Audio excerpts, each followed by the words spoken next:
До речі, показую вам виставку, яка була відкрита до Дня журналіста. Називається «Український народ воїн».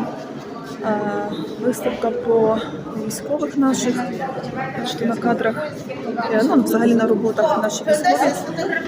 Але назва дуже така символічна і важлива, тому що, знаєте, кожен з нас насправді воїн, кожен з нас на своїй ниві робить, що може, щоб наближати нашу перемогу. Тому слава Україні, героям слава, і вітаю всіх журналістів, всіх причетних